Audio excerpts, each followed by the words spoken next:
तो पीयूषम दशम वर्ग का षष्ठम पाठ आज हम लोग पढ़ने जा रहे हैं, जिसका नाम है भारतीय संस्कारा, अर्थात भारत का संस्कार। हमारे भारत देश को पहले संस्कृति प्रधान देश जाना जाता था, आज भी जाना जाता है, लेकिन कुछ चंद लोगों के कारण जो पश्चिमी सभ्यता से डूबे हुए हैं। नहीं तो हमारे भारत में 16 संस्कारों का रूप था, और 16 संस्कारों में आज भी बहुत लोग ऐसे हैं जो कुछ संस्कारों को मानते हैं। हम लोग इसमें बढ़िया से पढ़ेंगे कौन कौन संस्कार हैं, और भारत संस्कृति और संस्कारों का देश माना गया है। इसीलिए कल का जो पाठ था भारत महिमा, उसमें बताया गया था कि भारत में देवता लोग भी तरसते हैं आने के लिए।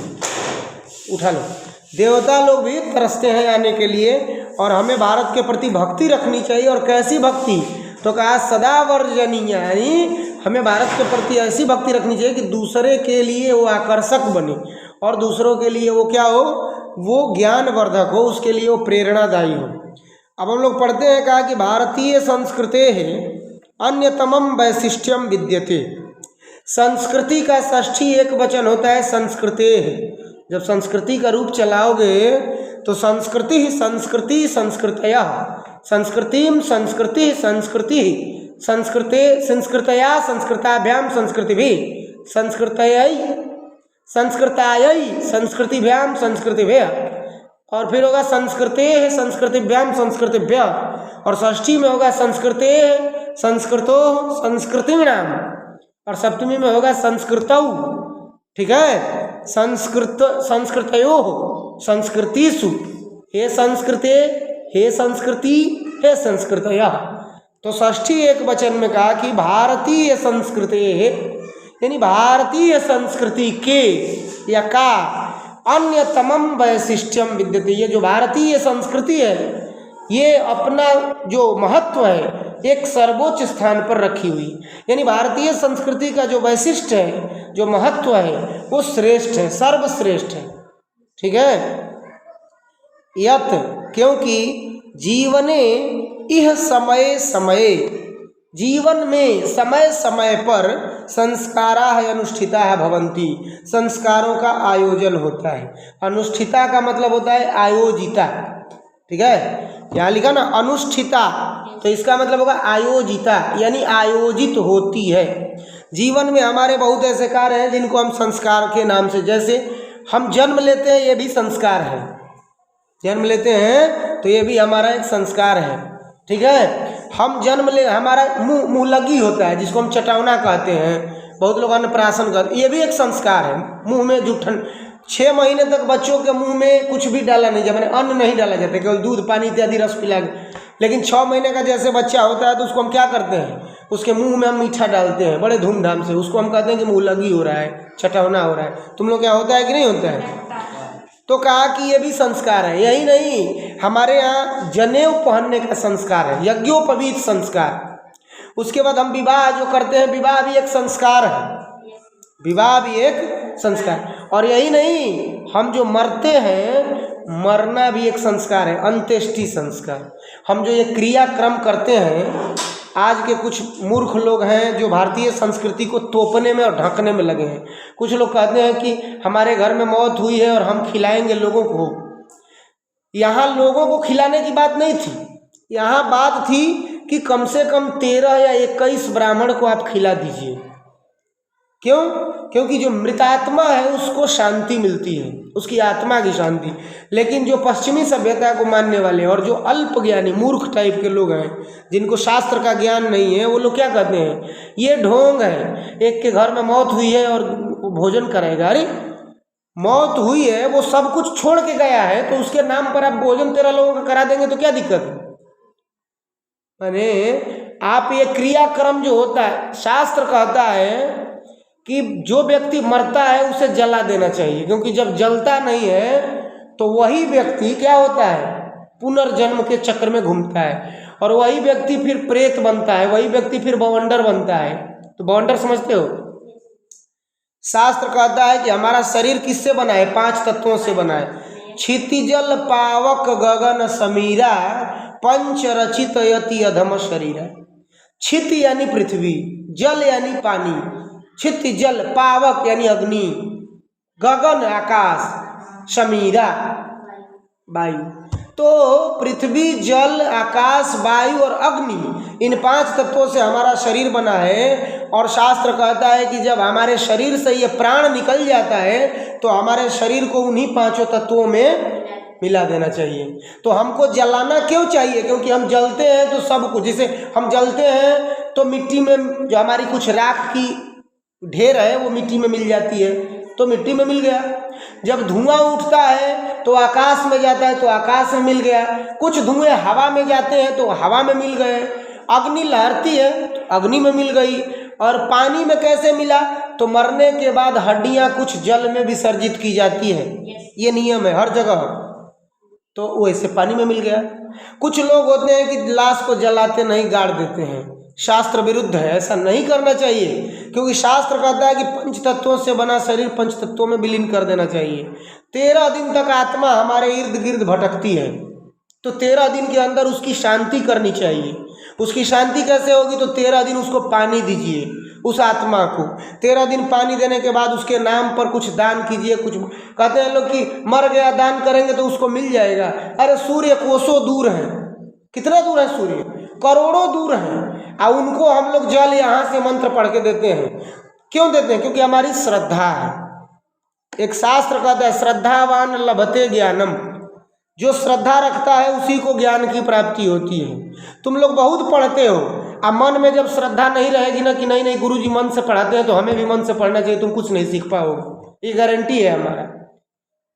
समझ रहे हो? जो भी श्रद्धा नहीं रखते हैं वो कुछ नहीं सीख पाते हैं। जो श्रद्धा रखते हैं, माता पिता में बहुत लोगों की श्रद्धा नहीं है, देखो गाली देते हैं, मारते हैं। बहुत लोगों की श्रद्धा है तो थप्पड़ भी खा लेते हैं, लेकिन माता पिता को डांटते नहीं। क्यों? क्योंकि उनकी श्रद्धा है। तो भाई किसी के श्रद्धा से आप क्यों खिलवाड़ करते हैं? तो लोग क्या कहते हैं कि एक उसके घर में मातम पड़ा है और भोजन कराएगा। अरे क्यों नहीं कराएगा? शास्त्र कहता है कि ऐसा होना चाहिए। शास्त्र का कुछ दिनों से मैं फेसबुक पर एक कमेंट पढ़ रहा हूँ, उसमें लिखता है कमेंट में फेसबुक में कि चंद्रमा को वैज्ञानिकों ने देखा है इसलिए चंद्रमा पर गया। स्वर्ग और नरक होता ही नहीं है तो वैज्ञानिक कहाँ से जाएंगे? हम लोग अपने परदादा को देखे हैं क्या? हमारे जो बाबू के बाबा थे, यानी हमारे दादाजी के दादाजी, हम लोग उनको देखे थे तो क्या वो नहीं थे इस संसार में? वो थे ना। तो हम लोग कहेंगे कि हमारे परदादा थे ही नहीं। तो कोई पूछ दिया कि आपके दादाजी के बाबू का क्या नाम था, तो हम कह देंगे कि वो नहीं थे। अरे ये तो अंडरस्टूड है, ये तो समझदारी होनी चाहिए ना। तो ये हमारा संस्कार है, और जिनको संस्कार सिखाया नहीं जाता है वो ऐसे ही उठपटांग प्रश्न करते हैं। समझ में आ रहा है? चलिए विषय पढ़ाते हैं। तो कहा कि भारतीय संस्कृति जो है उसका स्थान कहाँ है? सर्वोच्च है, श्रेष्ठ स्थान है। और क्यों है? क्योंकि जीवन के समय समय पर इस संस्कारों का आयोजन होता है। अभी देखो नवरात्र की पाठ पूजा हुई, ये भी क्या है? संस्कार है। हम लोगों के मन में बसा कि हम लोग पाठ कहवाएं, तब न कहवाए, ये संस्कार है। हम लोग पाठ होम करते हैं, ये संस्कार। हवन किए, पूरा गांव जुटा ना जी, हवन किया ना, क्यों किया? क्योंकि उसके मन में संस्कार है। तो ये सब संस्कार है। अद्य संस्कार शब्द सीमितो व्यंग्य रूप प्रयुज्यते। कहा कि आज जो संस्कार शब्द है इसको लोग मजाक बना के रख दिए हैं। संस्कार शब्द को लोग मजाक बना दिए। कैसे मजाक बना दिए हैं? तो देखो, कोई लड़का बढ़िया काम करेगा तो उसको लोग नहीं कहेंगे कि इसके माँ बाप बहुत अच्छा संस्कार दिए हैं इसको। लेकिन जब कोई लड़का खराब काम करेगा, जैसे दारू पी लेगा या कोई किसी को गाली दे देगा या कोई गलत काम करेगा, तो क्या कहेंगे? बारे बच्चा वाह वाह, कुल खानदान के तो नाम रोशन कर देगा तुम, कितना बढ़िया संस्कार मिला है तुमको। कहते हैं कि नहीं कहते हैं लोग? कहते हैं ना। तो कहा कि आज का जो संस्कार शब्द है, संस्कार ये जो शब्द है, संस्कार जो शब्द है उसको लोग व्यंग बना दिए हैं, मजाक बना दिए हैं, और उस मजाक में लोग उसका प्रयोग कर रहे हैं। किंतु लेकिन संस्कृते है उपकरणम इदम भारतस्य व्यक्तित्वम रचयति। लेकिन ये संस्कृति का जो उपकरण है, ये जो संस्कार रूपी जो साधन है, उपकरण का मतलब क्या होता है? साधन। उपकरण का मतलब क्या होता है? साधन। ये मोबाइल है, हमारा उपकरण है। किस काम में आता है? बात करने में, फोन वीडियो देखने में, वीडियो रिकॉर्डिंग करने में, ये साधन है। ये किताब है, उपकरण है, साधन है। तो वैसे ही संस्कृति क्या है? उपकरण है, साधन है। तो कहा कि भले ही आज के लोग संस्कार शब्द को मजाक बना दिए, लेकिन ये जो संस्कृति शब्द है ना, ये संस्कृति जो संस्कार उपकरण है, ये हमारे व्यक्तित्व की रचना करता है, हमारे व्यक्तित्व का निर्माण करता है। आज इतने छोटे गांव में, इतने गरीब गांव में वीरेंद्र डॉक्टर बने हैं, क्यों? कहीं ना कहीं उनका संस्कार है, तब न है कि नहीं है? तो कहा कि यही संस्कृति, यही संस्कार हमारा क्या करता है? हमारा व्यक्तित्व रचता है, और हमारे भारत का भी व्यक्तित्व रचता है। भाई भारत क्या है? भारत एक देश है। भारत महान कब होगा? जब भारत के लोग महान होंगे। एक बात बताओ, हम अगर गाली देंगे तो हमारा घर महान बनेगा? क्योंकि हम घर से हैं कि घर हमसे है? हमसे घर है ना। हम जब रहबे नहीं करेंगे तो उस घर पे कौन रहेगा, इससे क्या लेना देना है? फिर तो उसका संस्कार होगा। लेकिन जब हम अपने घर पर रहेंगे, हम अच्छी अच्छी बात बोलेंगे, तो दो आदमी आएगा तो कहेगा कि अरे बहुत अच्छे आदमी है, बहुत अच्छे, ये बहुत संपन्न घर, संस्कारी घर का, माने परिवार का घर है, कहेगा कि नहीं? तो इसीलिए भारत भी संस्कारित कब होगा? जब भारत के लोग संस्कारित होंगे। मेरा भारत महान कहते हैं कि नहीं? तो क्यों कहते हैं? क्योंकि भारत के लोग महान थे। इसी भारत में राम हुए जो मर्यादा पुरुषोत्तम हुए, इसी भारत में कृष्ण हुए जो सुदामा जैसे दरिद्र और निर्धन मित्र की रक्षा की। नाम सुने हो ना सुदामा का और कृष्ण का? हाँ, एक लाइन गाता है कि देखी सुदामा की दीन दशा, करुणा करके करुणा निधि रोए, पानी परात को हाथ छुओ नहीं, नयनन के जल से पग धोए। इतने दुखी हुए अपने मित्र के दरिद्रता को देखकर कि इतना दुखी होकर इतना रोए कि परात में पानी रखा हुआ था वो छुए नहीं, लेकिन अपनी आंखों के अश्रु से उनका पैर धो दिए। कितना दुखी होंगे सोचो। तो यही भारत देश है जहाँ युधिष्ठिर जैसे सत्यवादी थे और हरिश्चंद्र जैसे सत्यनिष्ठ थे। और इसीलिए इस भारत को क्या कहा जाता था? मेरा भारत महान। लेकिन आज कुछ लोग इसकी महानता को डुबाने में लगे हैं। हम लोगों को इसे समझना चाहिए। तो संस्कार क्या करता है? हमारे व्यक्तित्व की रचना करता है। यही सब समझो। समय समय पर विदेशे निवसंतो भारतीया है। और यही नहीं, जो विदेश में निवास करने वाले बहुत सारे भारतीय हैं जो विदेशों में रह रहे हैं। कभी कभी देखो, अभी ब्रिटिश में, अभी ब्रिटेन का जो प्रधानमंत्री बने हैं, ब्रिटेन के प्रधानमंत्री सुनक कुमार, वो भारत के रहने वाले हैं। उनके दादाजी ब्रिटेन में जाके बस गए। समझ में आ रहा है कि नहीं? जैसे यहाँ भदारा के वो है ना सुरेंद्र डॉक्टर, उनके परिवार उनका है वहाँ इटली में कि इंग्लैंड में बसा है। कहाँ था? वो डॉक्टर है वहाँ पर लोग। तो ऐसे ही जो सुनक जी हैं, उनका परिवार बस गया है ब्रिटेन में। आज वो ब्रिटेन के प्रधानमंत्री हैं।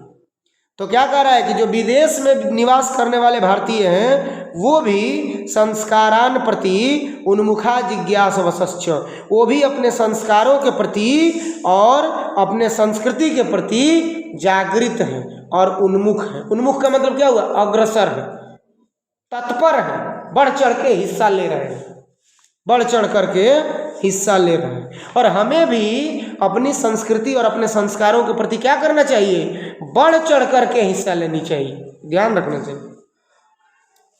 अस्मिन पाठे, इस पाठ में, अस्मिन सप्तमी विभक्ति, इस पाठ में, ठीक है? तो अस्मिन पाठे तेसाम संस्काराणाम, उन संस्कारों का रूप तुम लोग याद करो। हम बार बार कहते हैं कि रूप रटो। अब तेषाम आया ना यहाँ, तेषाम कहाँ का रूप है? षष्ठी बहुवचन। षष्ठी में क्या होता है? का, के, की। तो तेषाम संस्काराणाम, जिस विभक्ति और वचन में तेषाम है उसी विभक्ति और वचन में क्या है? संस्कार है। यहाँ लिखा है ना तेषाम संस्काराणाम, तो आम आम है ना लास्ट में, तेषाम संस्काराणाम। तो ये दोनों एक रूप है, षष्ठी बहुवचन षष्ठी बहुवचन। तो इन दोनों का अर्थ कैसे लगाएंगे? उन संस्कारों का, ठीक है? संक्षिप्त परिचय, संक्षिप्त परिचय, महत्वम च, और महत्व च का मतलब होता है और। तो परिचय और महत्व निरूपितम यहाँ पर बताया गया है। निरूपित करने का मतलब वर्णित किया गया है, बताया गया है। इस पाठ में क्या बताया गया है? इन संस्कारों का महत्व बताया गया है और इन संस्कारों का संक्षिप्त परिचय बतलाया गया है। समझ में आ रहा है कि नहीं? चल, तो इस तरह से ये भारतीय संस्कार का संक्षिप्त रूप है। अब आगे हम लोग पढ़ते हैं। कहा कि भारतीय जीवने प्राचीन कालतः संस्काराः महत्वम अधारयन्। एक एक शब्द पर ध्यान दो। कहा कि भारतीय जीवने, इसका मतलब क्या हुआ?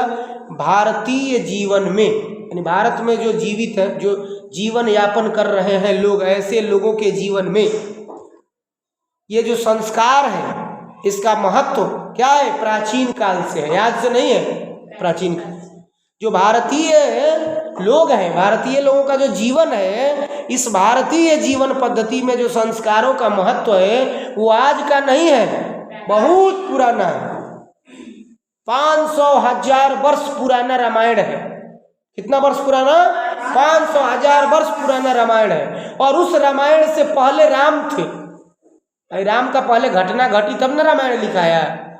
तो उस राम से पहले, हालांकि समकालीन ही थे लेकिन पहले से थे। जब सीता वनवास गई तो रामायण लिखाना शुरू हुआ, लेकिन उसके पहले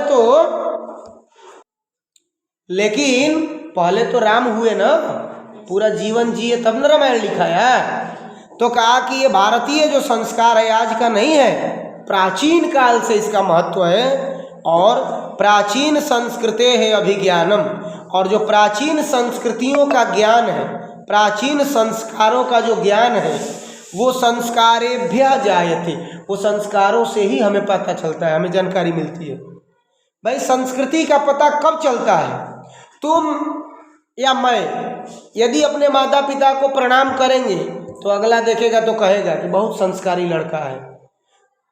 हमको देख के थोड़ो कह देगा कि संस्कारी है। हम यहाँ बैठे हैं तो हमको कोई जानता है क्या कि हम संस्कारी हैं कि हम दुष्ट हैं? कोई जानता है? लेकिन जब आदर देंगे, किसी से मीठी बाणी बोलेंगे तो हमको क्या समझेगा? बहुत अच्छा आदमी है, बहुत संस्कारी आदमी है। तो कहा कि जो संस्कृति का ज्ञान होता है किससे होता है? संस्कार से होता है। संस्कृति का ज्ञान किससे होता है? संस्कार से। और जब संस्कार ही नहीं रहेगा तो संस्कृति का ज्ञान होगा नहीं। किसी भी आदमी को तुम देखते हो, जैसे शुरू तुम लोग हमको देखे थे तो जानते थे कि इतने सीधे साधे ऐसे व्यक्ति हैं, लेकिन हमारे साथ रहने लगे, हम भी तुम लोगों के साथ रहने लगे, धीरे धीरे हम सब लोग एक दूसरे को जान गए। तो संस्कार से हमें क्या जानकारी मिलती है? संस्कृति पता चलता है। जब हम संस्कार दिखाते हैं तो उसी से संस्कृति का सृजन होता है। तो कहा कि संस्कृति अभिज्ञानम संस्कारेभ्यो जायते, हमारे संस्कृति का पता कैसे हमको चलता है? हमारे संस्कारों से पता चलता है। और नहीं दूसरे के सामने खूब भोला भाला बन रहे हैं, आज जब 5 आदमी आया तो उसके सामने तड़ंग फड़ंग कर दिए, गाली गलौज कर दिए, तो वो क्या कहेगा? आपको अच्छा कहेगा कि महाधूर्त है, बहुत ही बदमाश आदमी, और हमें सीधा साधा रहता है और सबके सामने, है ना? ये अत्र यानी इस भारत देश में, शब्द समझ में आ रहा है ना? सब कोई दिक्कत नहीं है ना? क्या दिक्कत हो पूछ लेना। अत्र कहा कि यहाँ पर इस भारत देश में ऋषिणाम कल्पना आसीत, ऋषियों की कल्पना थी, ऋषियों की कल्पना, चिंतन था। क्या चिंतन था? जीवनस्य सर्वेषु मुख्य अवसरेषु, जीवन के सभी मुख्य अवसरों में। जीवन में मुख्य अवसर क्या है? जन्म है, बरही है। लड़का जन्म लेता है तो छठियारी बरही मनता है ना, मूल है, मूल में पड़ता है ना, 27 में लड़का नहीं पड़ता है, तो 27 है, विवाह है, जनेऊ है, ये सब हमारे जीवन के मुख्य अवसर है। या हम कोई उपलब्धि पा लिए, जैसे मान लो किसी व्यक्ति की नौकरी लग गई, वो खुश हो गया तो उसमें वो सत्यनारायण भगवान का कथा कहवा दिया, रुद्राभिषेक करवा दिया। तो कहा कि ऋषियों की कल्पना थी कि जीवन के मुख्य अवसरों में वेद मंत्राणाम पाठः भवेत्, वेद मंत्रों का पाठ हो,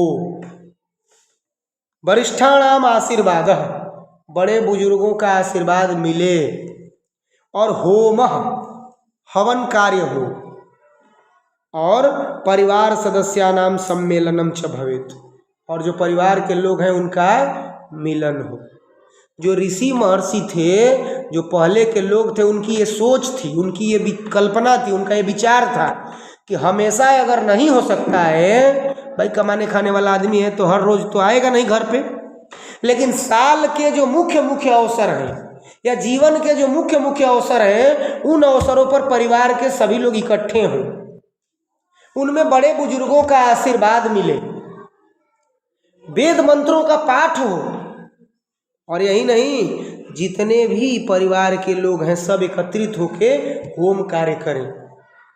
विवाह आज के समय में तो लोग इतने पैसे के पीछे भाग गए हैं, पैसा पैसा पैसा। पहले के लोग थे कि कितना भी पैसा कमाते थे, लेकिन जब किसी के घर में कोई परोजन लगता था, विवाह लगता था, शादियां लगती थी, तो लोग क्या करते थे कि छुट्टी लेकर के विदेश से भी लोग आते थे, लेकिन इकट्ठा रहते थे, इकट्ठा हो जाते थे। आज तो विवाह होता है ना, तो कोई आएगा तिलक में, तो कोई तिलक के बिहान भेला तो कोई उधरे से उधरे विवाह निपटा के भाग जाएगा। इकट्ठा कोई होना ही नहीं चाहता है, क्योंकि लोगों के मन में इतना कीड़ा घुस गया है। लोग क्या करना चाहते हैं? बस पैसा कमाओ, पैसा कमाओ, पैसा कमाओ, बाप बढ़ाना भैया, सबसे बड़ा रुपया। समझ में आ रहा है कि नहीं?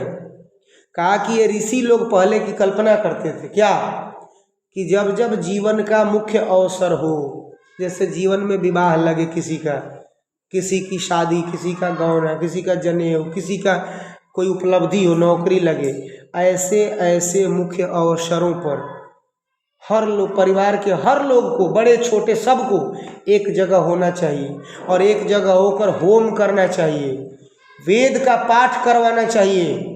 जैसे अभी दशहरा में हम लोग पाठ कर रहे थे ना, और यही नहीं, बड़े बुजुर्ग छोटों को आशीर्वाद भी दें, और क्या करें, और इन अवसरों पर परिवार के लोग एक हो जाएं। ये किसकी कल्पना थी? ऋषि महर्षियों की कल्पना थी।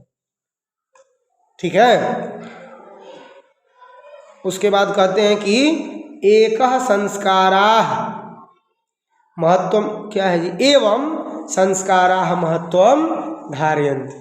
कहा कि इस प्रकार जब कार्य करेंगे तो संस्कार का जो महत्व है, यानी ये जो संस्कार हमारा है, और भी अधिक क्या होगा, महत्व रखेगा, और भी अधिक आगे जाएगा, और हमारे जीवन में चार चांद लग जाएगा।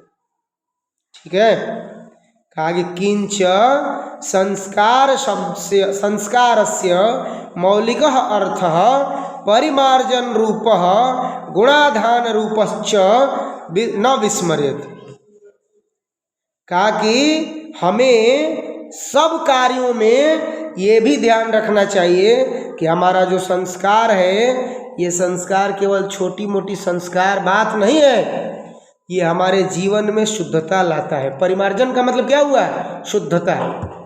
और गुणाधान रूपश्च, और हमारे दोषों को दूर करके गुणों को ग्रहण करने का तरीका सिखाता है।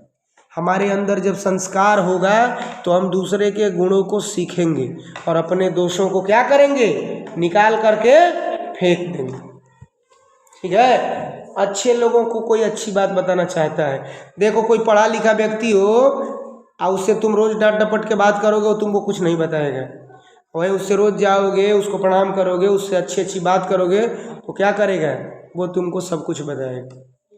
तो कहा कि ये हमें क्या सिखाती है? ये जो संस्कार है, इसका मौलिक अर्थ है क्या, कि परिमार्जन होना चाहिए, और गुणों को ग्रहण करना चाहिए, दूसरे के गुणों को ग्रहण करना चाहिए, और अपने अंदर शुद्धि लानी चाहिए, यानी अपने दोषों को फेंक देना चाहिए, दूर कर देना चाहिए।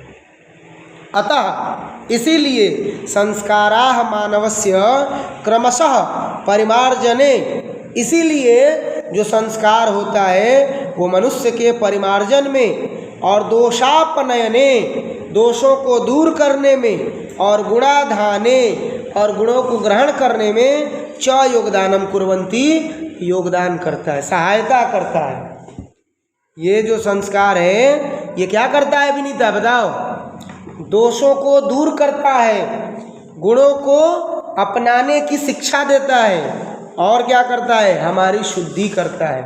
भाई परिमार्जन का मतलब क्या हुआ? परिमार्जन का मतलब होता है शुद्ध करना, साफ करना। परिमार्जन का मतलब क्या होता है? परि उपसर्ग पूर्वक, उपसर्ग पढ़े हो ना, कितने उपसर्ग हैं? 22। तो परि उपसर्ग पूर्वक मृज धातु, ठीक है। तो ल्यूट प्रत्यय सप्तमी एक वचन परिमार्जने, समझ में आया कि नहीं। तो कहा कि परिमार्जन हमारी शुद्धता बताती है, और कहा कि गुणाधानम गुणों को ग्रहण करने की शिक्षा देती है, और दोषापनयने दोषस्य अपनयने, अपनयन का मतलब होता है विनाश करना, तो दोषों को नष्ट करने की शिक्षा देती है। कौन? संस्कार, ठीक है। तो इस तरह से हम लोग संस्कार को पढ़ रहे हैं। आगे कहता है संस्काराः प्रायेण पंचविधाः सन्ति, ये जो संस्कार हैं प्रायशः 5 प्रकार के होते हैं। कितने प्रकार के होते हैं? 5 प्रकार। सबसे पहले कहा जन्म पूर्वाश्रय, जन्म से पहले भी 3 संस्कार होता है। हम जब माँ के गर्भ में रहते हैं तो 3 संस्कार हमारा हो जाता है, आगे बताएंगे कौन कौन। फिर कहा कि शैक्षणिकाः षट्, जब हम जन्म लेके पढ़ाई शुरू करते हैं तो 6 संस्कार उसमें होता है, तो 6 3 9 हो गया ना। पंच शैक्षणिक शैशवाः षट्, शैशव में जन्म लेते हैं तो उसके बाद 6 संस्कार हमारा होता है। और फिर शैक्षणिकाः पंच, जब पढ़ना शुरू करते हैं तो उसमें 5 संस्कार होता है, तो 6 3 9 5 14, और एक गृहस्थ संस्कार विवाह 15, और एक मरणोत्तर संस्कार जिसको अंत्येष्टि कहते हैं, तो क्या हो गया? 16 संस्कार हो गया ना। एवं 16 संस्काराः भवन्ति, इस तरह से हमारे जीवन में कितने संस्कार हैं? 16 संस्कार हैं। जन्म से पहले 3, जन्म लेने के बाद शैशवा काल में 6, और उसके बाद शैक्षणिक काल में 5, और विवाह में 1, गृहस्थ में, और मरने के बाद भी 1 संस्कार होता है। चलिए ठीक है, अब इसका जो हम लोग देखेंगे अगले पार्ट में देखेंगे। धन्यवाद।